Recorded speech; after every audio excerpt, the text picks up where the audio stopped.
I asked ChatGPT what it would look like for American capitalist society to fall victim to a socialist takeover, and its answer is insanely frightening. I started off by asking ChatGPT about historic examples of how societies have fallen and to kind of break down the phases of said destruction of their governments. And it gave me some really interesting historical examples. It starts off with economic hardship and inequality being like the first phase of all nations and how they've fallen to socialism. And it gives me the example of Russia pre-1917.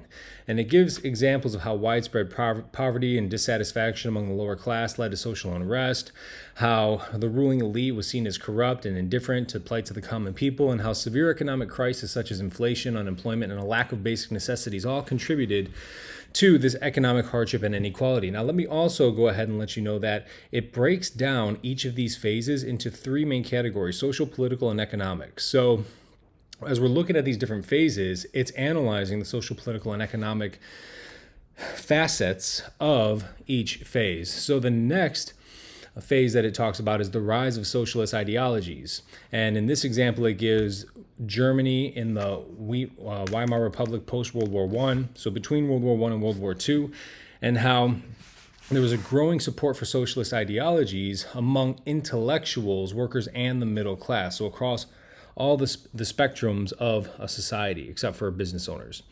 Socialist parties begin to gain traction in elections, promoting policies aimed at wealth redistribution and state control of key industries. Really at the local level is where it starts, but as it gains traction and a foothold within the local level, it ends up rising into the state and the federal.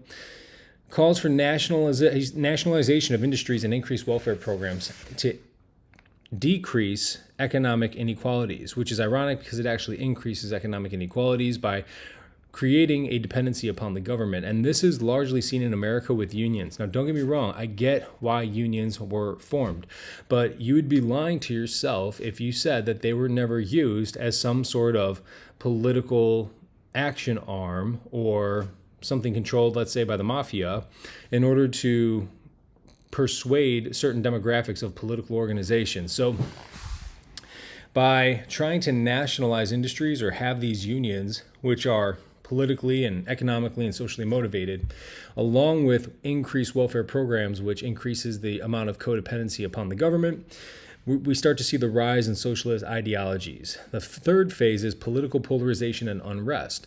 In this example, it uses Spain in the 1930s when it talks about the differences between the socialists and the fascist and conservative right wings leading into the Spanish Civil War. There was an intensified class conflict and ideological divisions within society, something that we see very common here in America these days, which, by the way, all news organizations are run by BlackRock. BlackRock owns the majority share in all these news stations, so of course they want us to be divided. They want them to put out as much polarizing information as they possibly can because it's just going to cause us to be more divided. So remember that next time you're watching your news stations, is that they're really being driven by the same group of people's ideologies, and that is the people who want you to be divided regardless of where you stand. So increase in conflict and ideological division.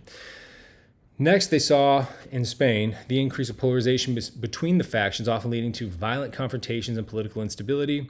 Economic policies become the battleground, and they debate over nationalization and state inventory of the economy, or state intervention in the economy. So how often should the federal government be intervening and meddling in state affairs when it comes to economics? We start to continue to see that political polarization and unrest between all these different parties, which is what we see here in America. Phase 4 is what is called the socialist takeover. And in this example, it gives Venezuela from the late 90s into the early 2000s, when Hugo Chavez rose to power and completely ruined the country. The country sucks now. I talk to anybody who lives in Venezuela, who's moved from Venezuela, they all fucking hate it. So there was significant support for socialist policies amongst the population, especially the poor and working class. Why? Because the wage gap disparity was so large that it sounded like, hey, wealth redistribution is a good thing, but it's not, because it kills innovation and it kills business and it dismantles the economy. Socialist leaders gain control of government through elections or revolutions, often dismantling democratic institutions to consolidate power. They want executive power. They want a singular authoritarianism so that they could tell people what is going to happen. And they do this through revolutions, which is kind of like the antiquated way, or through elections, which they could easily rig now, especially with mail-in ballots, and by flooding a bunch of illegals across the border and saying that you don't need a ID to vote. If you don't think you need an ID to vote, then don't even watch my channel because you're a fucking idiot. It's the dumbest thing anybody could ever say, mail-in ballots. If you think that the mail system is so infallible, then why don't you take all your life savings, write a check, and then mail it out back to yourself and see how much confidence you actually have in that mail system. Prove it. For economics, extensive nationalization of private industries and implementation of state-controlled economic policies, the Green New Deal, for example, forcing people to no longer be able to use fossil fuel machinery, which is just insane. We don't even have the means to fuel an entire economy off of fuel-efficient resources. And how do you think they make those fuel-efficient resources to begin with? But who gets the pass to actually still utilize fossil fuels to create the parts for those systems? Oh, what do you know? It's either foreign governments like China, which makes no sense, or lobbyists who have politicians in their pockets, and then they get to still produce things and use fossil fuels, and politicians still get to fly on their jets though and buy beachfront property, even though we need to take over how you're burning fossil fuels and you need to use paper straws. Phase 5, consolidation of power and authoritarianism. This example, it talks about Cuba from the 60s to present. So after the revolution, Fidel Castro established a socialist state, nationalizing industries, making it one regulated union essentially, and aligning with the Soviet Union. Over time, it became increasingly authoritarian because they control everything at that point.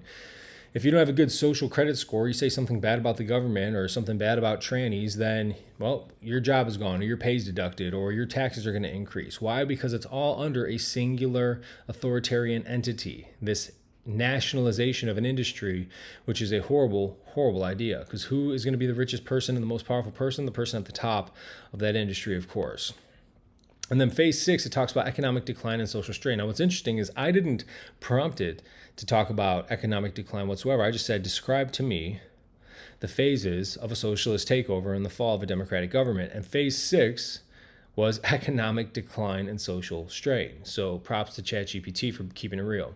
Here it talks about the Soviet Union from the 80s, and then when the wall ended up falling, it talks about how there's growing disillusionment with the socialist system because they've been living in it for X amount of years and they realize it sucks, and the economic conditions deteriorate drastically. Internal power struggles and potential for reformist movements, economic stagnation, inefficiencies, and decline in productivity, leading to further social and political challenges. Yeah, no shit, because when you take all of your work and all the money that you've earned based off the service that you've provided, and you say, we're going to give this to everybody, even though you changed the world, they're working at McDonald's, doesn't matter.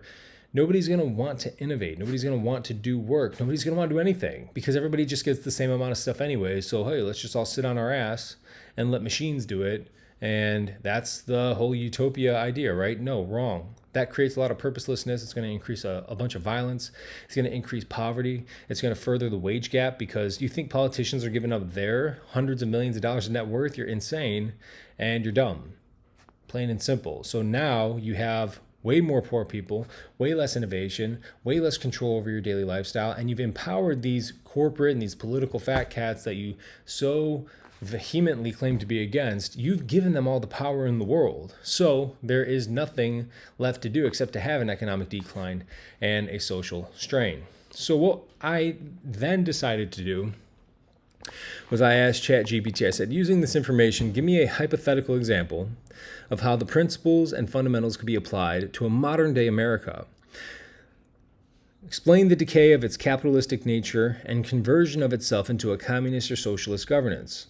Then describe what would most likely happen afterwards. So it goes down into the 6 phases. It breaks down the political, social, and economic facets of each, and it tells us how America could hypothetically fall to communism.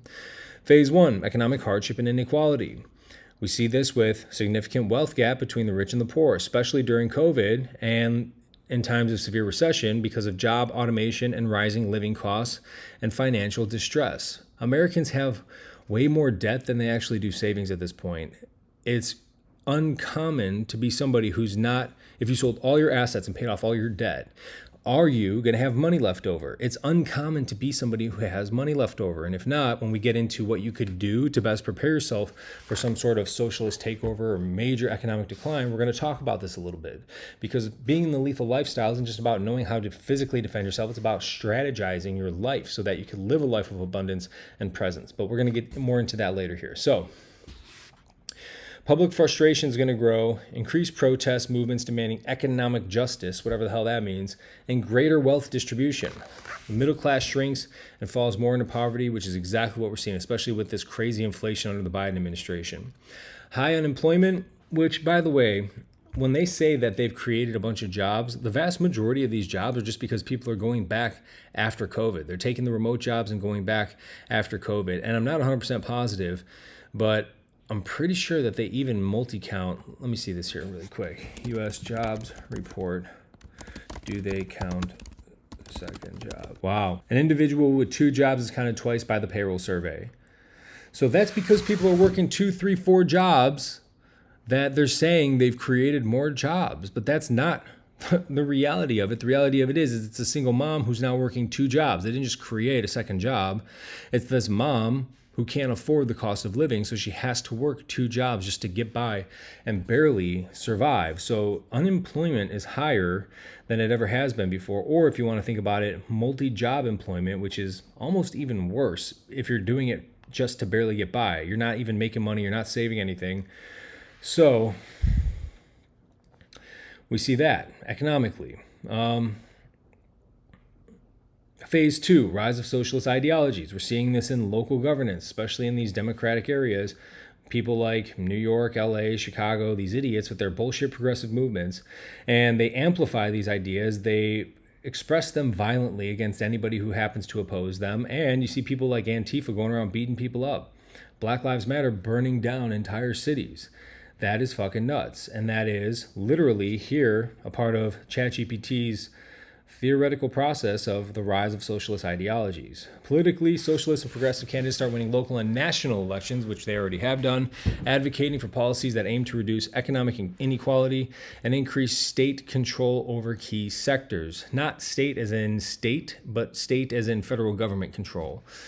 So do we want a centralized federal government that is strong, or do we want a weak centralized federal government? I want a weak centralized federal government and strong state government that all unite underneath the same banner of the United States. I do not want a strong federal government because that is a dictatorship.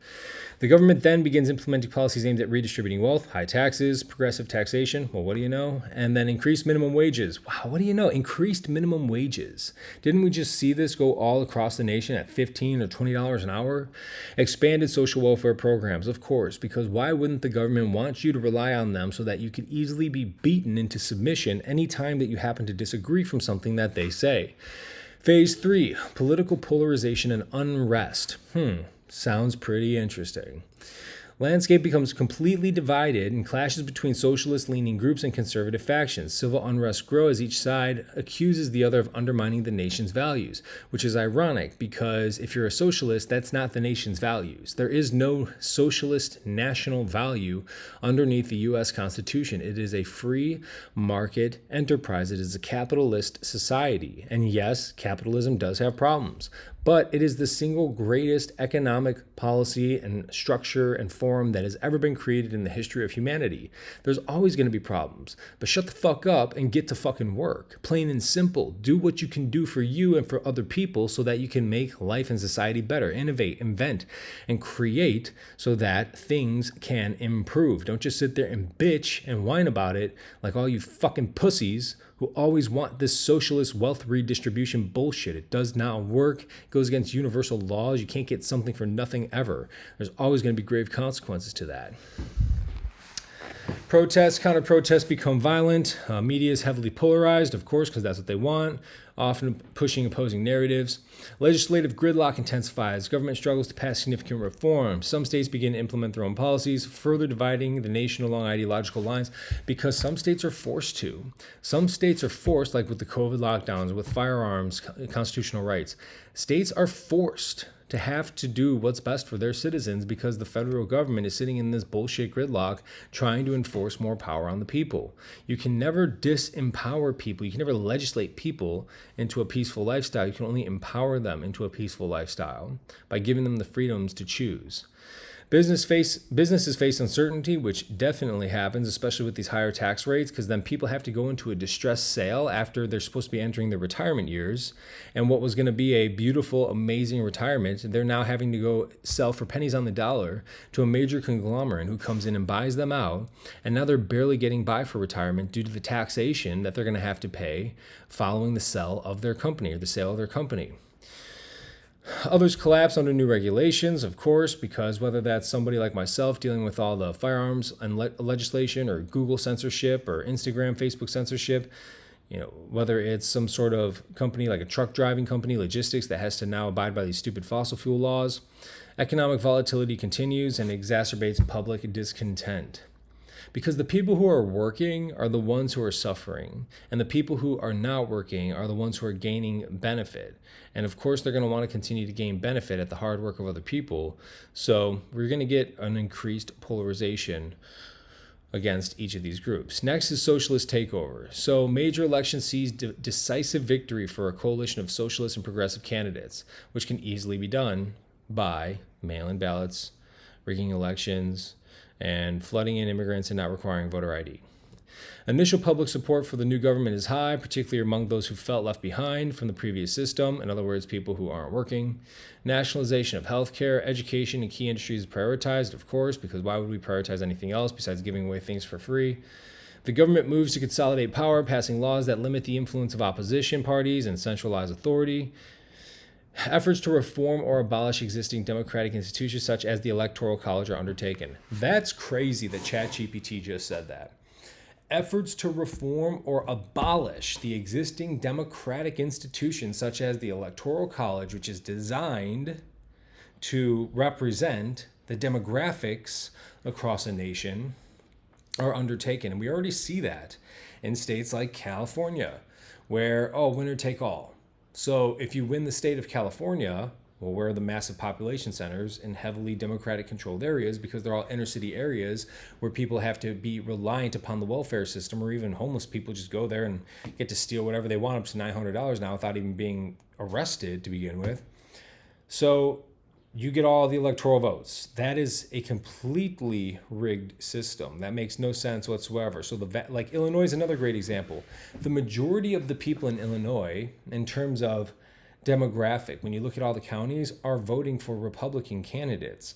But because 90% of the population resides in the city of Chicago, it has been a Democratic state for X amount of years, since like the 60s or maybe even before that.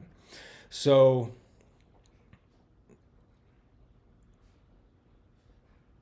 reforming or abolishing the Electoral College, this here, ChatGPT is saying, that is a direct indication of attempt at socialist takeover. Nationalization of industries and the implementation of extensive welfare programs mark the new economic agenda, which is the dumbest way to possibly ever spend money. I've smoked crack with people while they were breastfeeding their baby, bragging about their welfare check they just got and how they bought the crack with the welfare check. Corporations face heavy taxation, which is going to reduce jobs. If I can't afford to pay you, why am I going to hire you? And regulatory burdens, making it more of a pain in the ass to be an entrepreneur. And I can tell you, it already is a big enough pain in the ass as it is. Then we move into phase 5, consolidation of power and authoritarianism. Freedom of speech and assembly are curtailed. Already seeing that. Opposition parties are marginalized, with some leaders imprisoned or exiled. Very interesting. Wonder if that's happened recently. State take control of more sectors, including energy, transportation, and major manufacturing. Private enterprise is heavily restricted, and economic planning becomes centralized by the federal government. Again, state does not mean state, it means federal government. Economic decline and social strain. So, because of this, disillusionment with the socialist government grows as living standards fall. Underground movements and black markets emerge to cope with shortages, which creates an influx of crime and organized crime. Internal power struggles within the ruling party lead to further instability. Reformist factions may push for change, but its entrenched leadership resists. Continued economic decline leads to widespread poverty and unemployment. The government struggles to maintain control as social unrest resurfaces. So we're seeing a major decline in quality of life. We're seeing the emergence of crime, violent, nonviolent, petty crime. We're seeing organized crime rise, black markets rise. And when you look at all these other socialist nations, it's exactly what has happened. The value of the dollar is going to plummet. The U.S. will no longer be an economic powerhouse in terms of leading the world. And people are just going to be living in a constant state of anxiety and fear and poverty. The aftermath. The government may attempt to liberalize the economy, address the growing crisis.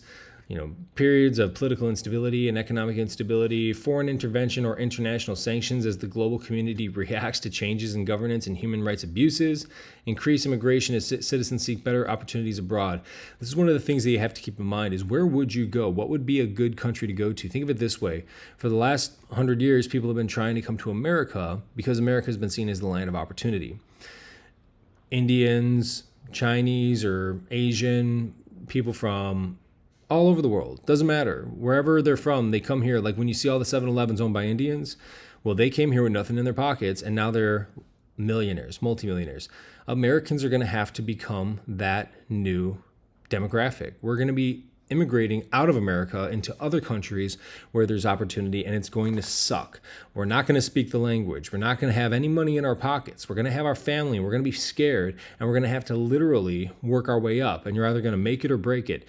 You're either going to become one of these multimillionaires that you see with these immigrants all over our country to send your kids to the best schools, etc., or you're just going to end up working in a massage parlor. It's really going to be up to you and how hard you're capable of working, how much mental and emotional resilience you have, how relentless you are.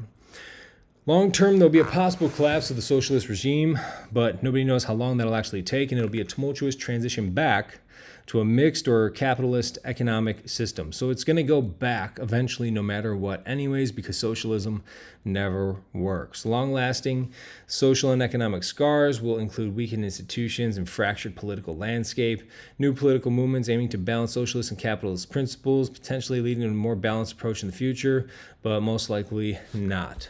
So I then decided to ask ChatGPT, okay, well, given all this information that you just broke down for me, this is very, very interesting.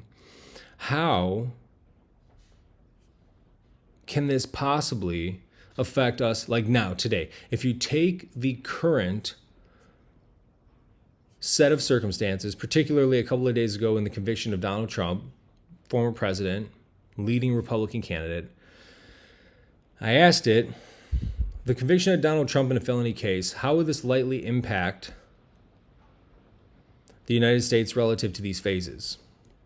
And ChatGPT gives me once again an incredibly frightening answer. So it says the conviction of Donald Trump in a felony case would likely have a significant impact on the current phases of America's transition, potentially accelerating political polarization and unrest and influencing the rise of socialist ideologies. Here's an analysis of how these events could relate to the identified processes. Economic hardship and equality. So for phase one, Trump's conviction itself directly not tied to economic hardship, the broader political and social reactions could exacerbate economic tensions. And here's how. It could have an impact on political instability, which could affect markets and investor confidence, leading to economic volatility. Very true. The public distraction from economic issues. So because the media focuses on Trump's conviction, it could distract from addressing ongoing economic issues such as inequality and inflation, prolonging economic hardship. Every day, every week, every month that goes by where this is the main headline story in the news, our economics seem to get weaker and even worse. It could have an effect on phase two, rise of socialist ideologies, because it could significantly influence the rise of socialist ideologies by polarizing public opinion, mobilizing both supporters and opponents of Trump's political ideology. The increased political polarization could deepen the divide, with Trump supporters viewing it as politically motivated attack, and opponents seeing it as necessary act of justice. I wonder if we're seeing that in the news right now. It could galvanize progressive movements because they're going to use it to cite the political and economic system or criticize it. saying that Trump's actions were a symptom of that broader current system, the broader systemic issues. If our government didn't run this way, Trump would have never been able to have committed these crimes, which they weren't even crimes. It's a ledger thing that the New York AG and whoever, legislators, changed a law literally so they can go back and then try him based off of something that wasn't even a law at the time that it was done. It's fucking nuts. Mobilization of the left. Progressive socialist candidates could leverage the situation to gain more support, presenting themselves as champions of justice and reform in a corrupt system. Man, they are literally lying to people's faces and yet saying that they are what is righteous and just in the process thereof. Man, this is just crazy. So, political polarization and unrest, it could lead to protests and counter-protests, sometimes involving violence.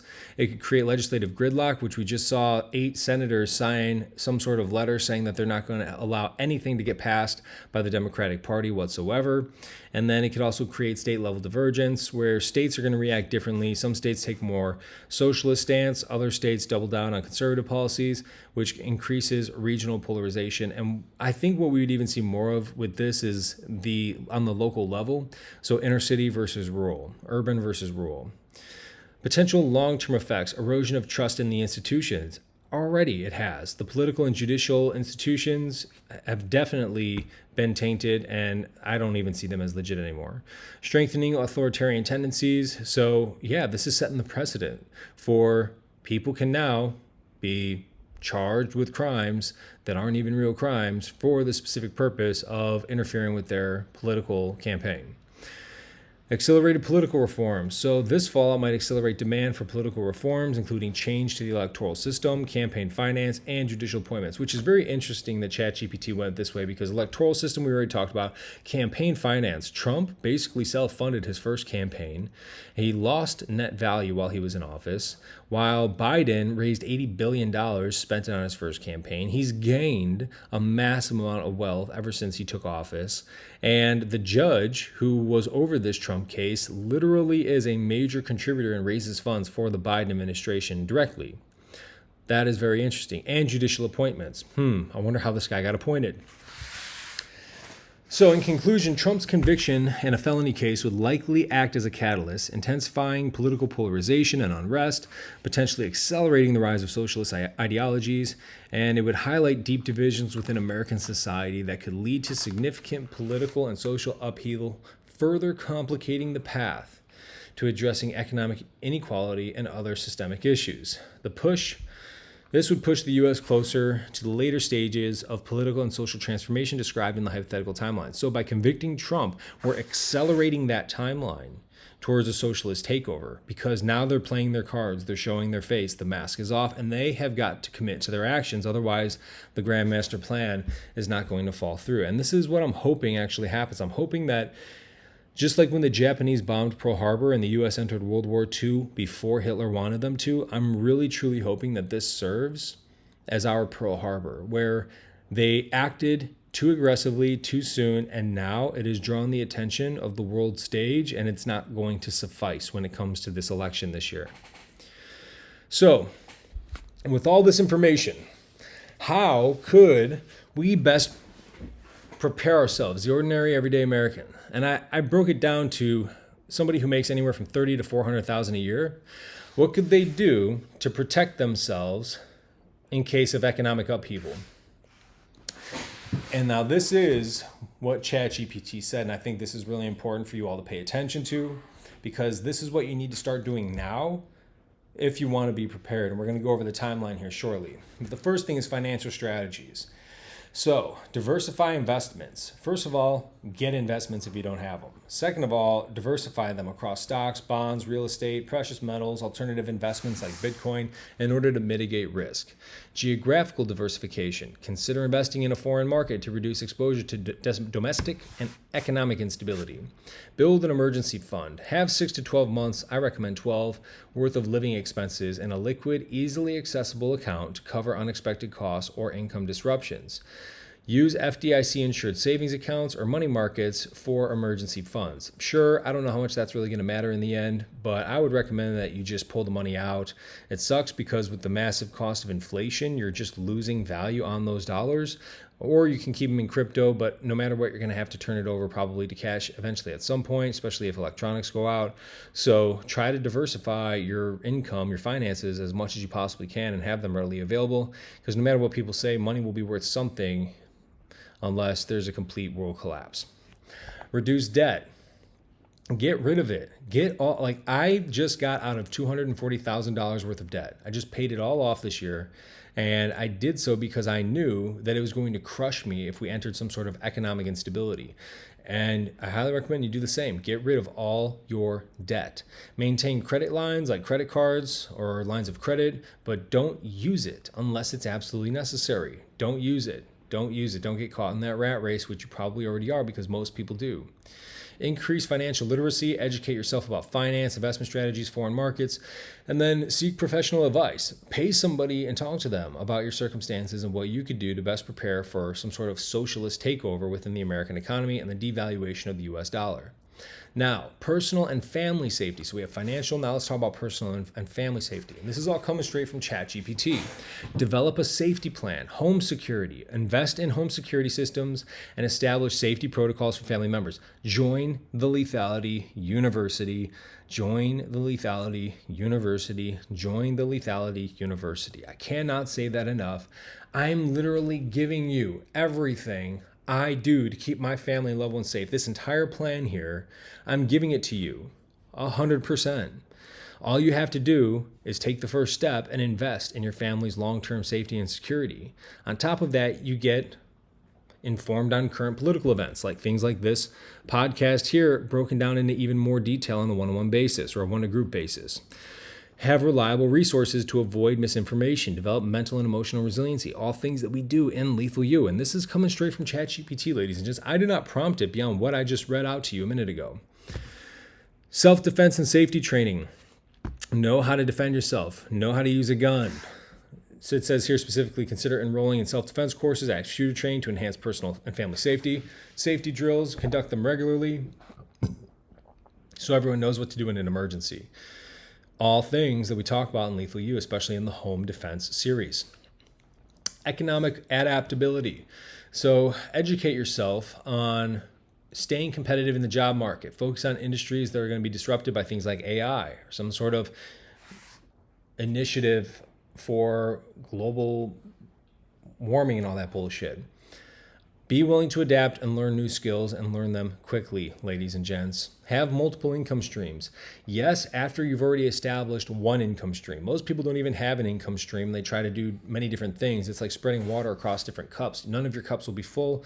All your energy will be dissipated. You need to have one steady source of income first. Then you could work on multiple income streams. Resilience in employment. So career planning and networking. The more hands you shake, the more money you make. Grant Cardone taught me that, and it is very, very true. Establish good networks so you have people you can help out and then people that you can rely on in times of great need. Community and civic engagement. So if you want to be a part of resisting this type of socialist takeover, then be involved in your local community, groups, participation in civic organizations, volunteer and support for mutual aid, philanthropy, because if you have something to give, you should definitely be giving 10% of everything. Even if you think you don't, you should, because you won't start giving later if you don't give now. That is some truth. I'm a victim of that before in my past life. And as soon as I was dead broke, I started giving, and I still give, and life turned around pretty drastically for me. Have long-term planning, retirement, diversification, retirement accounts. Most people are nowhere close to that. They have more debt than they even do have cash flow. And then estate planning, legal documents, and insurance. Life insurance is game-changing, ladies and gents. Having a trust is game-changing if you die. You don't want the government coming in and taking all your family's shit. They will take it all away, and your family will get nothing. Nothing. And I've seen it. And it is heartbreaking and it is difficult. I'll be damned if that happens to my family. We have a very good policy, multiple policies, and a trust. So that's what you could do to best prepare you and your family and your loved ones. Now, hypothetical timeline. I said, hey, assuming that 2020 was the year for political polarization and unrest. Create a timeline with these phases that talks about American society falling apart and being taken over by a socialist. And it said 2020 to 2022 was political polarization and unrest. The highly contentious presidential elections deepened political division, protests, counter-protests became violent. Growing distrust in the institutions and media, heightened racial tensions, and increasing polarization on social issues, legislative gridlock, significant resistance to bipartisan cooperation, economic instability due to COVID-19, high unemployment rates, and business closures. Not to mention, we're still seeing massive commercial real estate vacancies right now, which is good for somebody like me, but tells you that a lot of companies are going out of business. Then from 2023 to 2025, we're going to have a rise of socialist ideologies, especially with this upcoming election. We have got to make sure a socialist, Democrat, bullshit loser does not win, does not rig this election. We must have voter ID. It's so easy. Voter ID required. You must have an ID and be a citizen. No mail-in ballots. Done. And right there you go. And then maintain the rest of the integrity of the election process. Don't be throwing verifiers out of a building. And verifiers don't leave. Don't. Refuse to leave. That is a moment where you must take a stand. Absolutely. And if cops, you're told to go arrest people, you need to take a stand against that. And you need to say, no, I'm not doing that. They're here to verify these votes. These votes matter. And if we start seeing more ballots show up in trash cans, this needs to change. We need to start making our voices heard about something like this. That is a big deal. And the police and the military and everybody needs to get the fuck behind that. Because that is just straight corruption. Stop being a bitch and being so scared all the time. Start standing up for something that's right. Have some courage. You best believe I will be. So we cannot let them win, because if they win, then, according to ChatGPT, America's fucked. That will increase socialist ideologies, increase participation in grassroots movements, increase the manipulation of our youth in schools and education organizations. It will allow for sweeping reforms, nationalization of key industries, major welfare expansions, policies aimed at reducing economic inequality by creating higher taxes on wealthy, which, by the way, if you make $100,000 a year, you're wealthy. So good luck ever getting yourself out of the rat race when you're paying 30-40% taxes on $100,000. Then that's when we begin to enter the phase of consolidation in power and authoritarianism. So keep in mind, we got till 2028 before anything changes after this next election.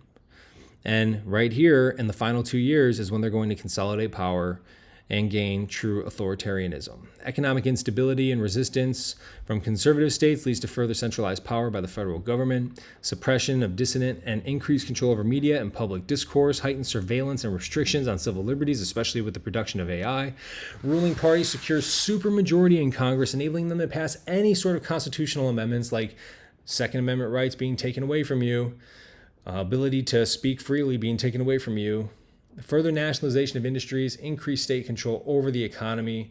In 27 to 28, we're going to see legislative and executive actions further consolidated because of all the worries for the upcoming 28 election.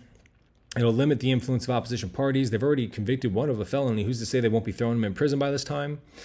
Erosion of civil liberties with increased government propaganda, reduced freedom of expression, which censorship on Google, Facebook, social media platforms. Plus, you'll probably start to see actual charges being filed against people now. Establishment of single-party system, highly authoritarian rule. I don't know if we'll see that because that's a little bit too obvious, but who knows these days. And then limitations on political competition. They're going to make it much more difficult for anybody to run against them because they have a supermajority in Congress and they could literally pass anything that they want at that point.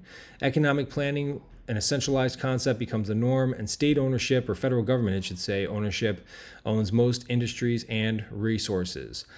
Then we see significant economic decline and social strain. So inefficiencies in central planning, which there are so many of them, lead to economic stagnation, widespread shortage of goods and services, growing public disillusionment with socialist government, emergence of underground movements, black markets, crime, organized crime, internal power struggles, ruling party, leads to further instability. You'll get these reformists wanting change, but they're going to get so much resistance that it won't even matter because these people are never going to give up power. Economic decline will continue, high unemployment, decreased living standards, the devaluation of the US dollar, and then this is where we begin to see social intervention and sanctions taking place on the United States from other governments because of the way that we're treating our people. This is what is so dangerous about this bullshit socialist ideology, is that we're just destroying ourselves, and they're the ones profiteering. These socialist elite motherfuckers are profiteering because they're making all these backdoor deals with all these foreign governments, all these foreign aid packages. They're just getting shoved right back into their pockets and all their foreign business entities.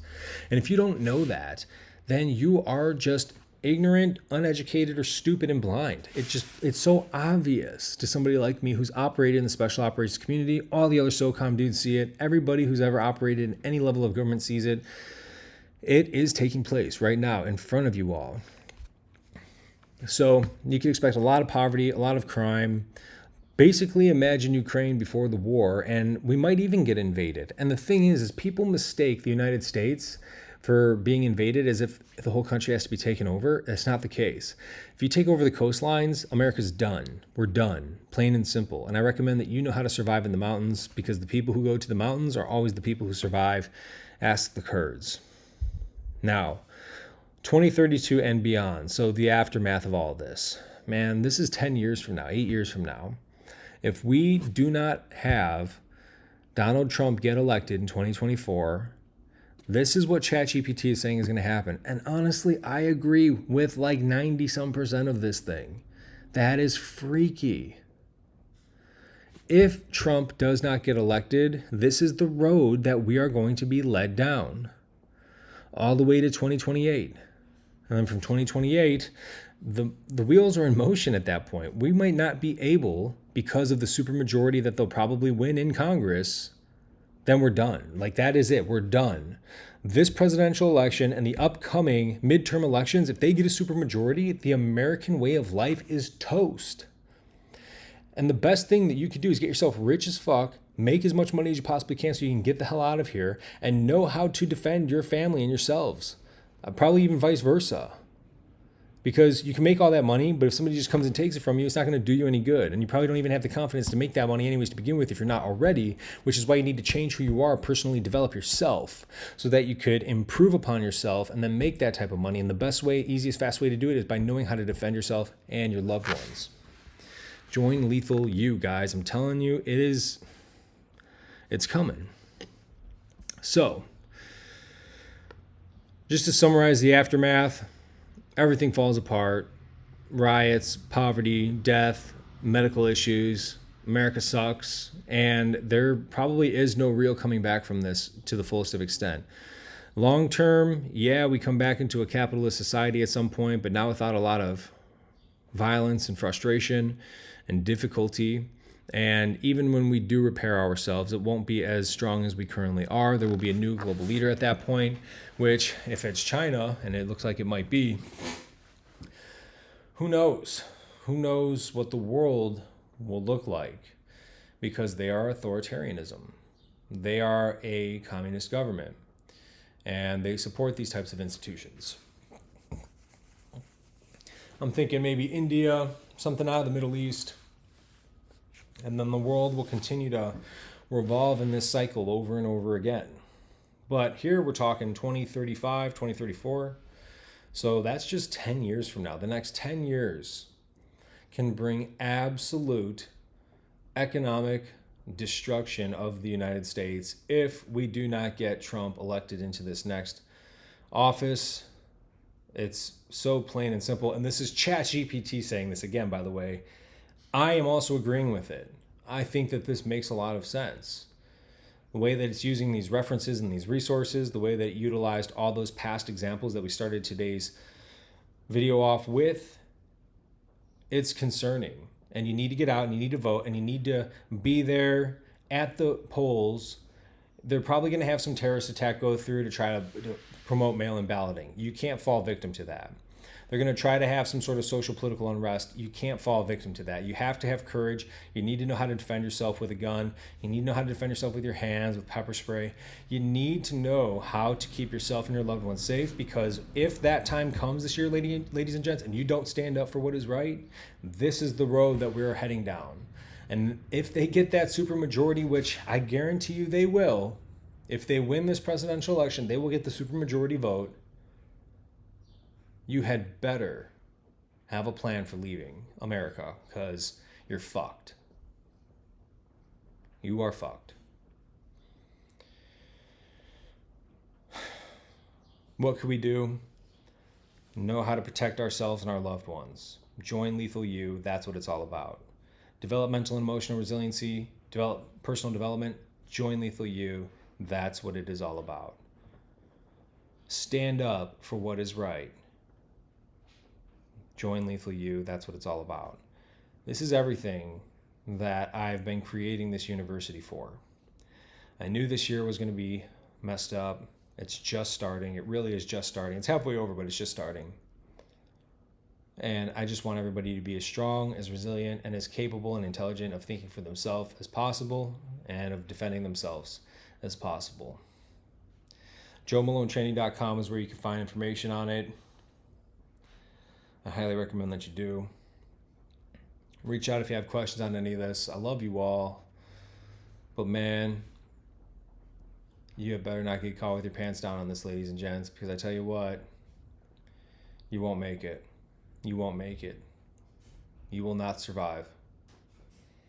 And I would hate for you all to have to deal with that. Losing a child, losing a loved one, not being there for your family and kids, having them get sold into sex slavery and human trafficking, because that's what happens in these types of countries. That's what happens in these types of environments. We can put an end to it if we come together. Like Tecumseh once said, a bundle of twigs is difficult to break, but a single twig alone is very easy.